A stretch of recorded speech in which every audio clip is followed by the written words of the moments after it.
മുസ്ലിം രാജ്യങ്ങളിൽ ഒട്ടുമില്ല ചങ്ങാതി. എന്നാണോ ഇന്ത്യയിൽ ഹിന്ദു ന്യൂനപക്ഷമാകുന്നത്, അങ്ങനെ ആവൂല. കാരണം 2% വരുന്ന ക്രിസ്ത്യാനികളോ 10-20% വരുന്ന മുസ്ലിങ്ങൾ വിചാരിച്ചാൽ എളുപ്പമൊന്നുമല്ല. കാര്യം 100-140 കോടിയിൽ 120 കോടിയും ഹിന്ദുക്കളാണ്. അപ്പോൾ അതുകൊണ്ട് എളുപ്പമല്ല. പക്ഷെ എങ്കിൽ പോലും അങ്ങനെ ഒരു ഇന്ന് സങ്കല്പിച്ച് നോക്കൂ. അങ്ങനെ ഒരു രാജ്യം വന്നാൽ സജീവുമില്ല, അന്തിക്കാടുമില്ല, SNC ഗ്ലോബലുമില്ല, രവിചന്ദ്രനുമില്ല, മൈത്രേയനുമില്ല, ഈ യുക്തിവാദിയുമില്ല, ശക്തിവാദിയുമില്ല, ഒരെണ്ണത്തിനും വാ തുറക്കാൻ പറ്റില്ല ഇവിടെ. അവരെ അപ്പോ പിടിച്ച് സെൻസർഷിപ്പിൽ അകത്തിടും. നിങ്ങൾക്ക് ഇവിടെ മാത്രമാണ് നരേന്ദ്രമോദിയെ പള്ളി പറയാൻ കഴിയുന്നത്, തെറി പറയാൻ കഴിയുന്നത്. അത് ഭാരതമായതുകൊണ്ടാണ്. നിങ്ങൾക്ക് ഭാരതത്തിൽ ഇത് അനുവദിച്ചു തന്നിരിക്കുന്നത് ഇവിടെ ഹിന്ദുവിൻ്റെ അക്കൗണ്ടിലാണ്.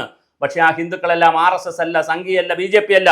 അതുകൊണ്ട് കുറച്ച് പേർ BJP ചേർന്നത് കൊണ്ടോ, BJPക്ക് അധികാരം കിട്ടിയതുകൊണ്ടോ, RSSൽ ആളുകൾ ചേരുന്നത് കൊണ്ടോ, കുറേ പേർ സംഘി പ്രവർത്തനങ്ങൾ നടത്തുന്നത് കൊണ്ടോ, സംഘപരിവാറിൽ ചേർന്നത് കൊണ്ടോ ഇന്ത്യയിലെ മഹാഭൂരിപക്ഷം വരുന്ന ഹിന്ദുവിനെ അളക്കരുത്. നിങ്ങൾ ഹിന്ദുവിൻ്റെ അക്കൗണ്ടിലാണ് ഇതെല്ലാം ചെയ്യുന്നത്. അതിവിടെ എല്ലാവരും കന്യാസ്ത്രീ ആയാൽ അന്നു തീരും ഇന്ത്യയുടെ മതേതരത്വം. പിന്നെ നിങ്ങൾ പറയുന്നൊരു കാര്യം കൂടെ പറഞ്ഞ് ഞാൻ അവസാനിപ്പിക്കാം, സമയം എടുക്കുന്നില്ല. നിങ്ങൾ പറയുന്നു ഭരണഘടനയാണല്ലോ ഇവിടെ ഏറ്റവും വലുതായി. നിങ്ങൾ മുട്ടിന് പറയുന്നു. ഇവിടെ ഹിന്ദു മതത്തിന് എന്തെങ്കിലും സംഭവിച്ചാൽ, സനാതന ധർമ്മത്തിന് എന്തെങ്കിലും സംഭവിച്ചാൽ ഇന്ത്യൻ പാർലമെന്റ് കാണുമോ?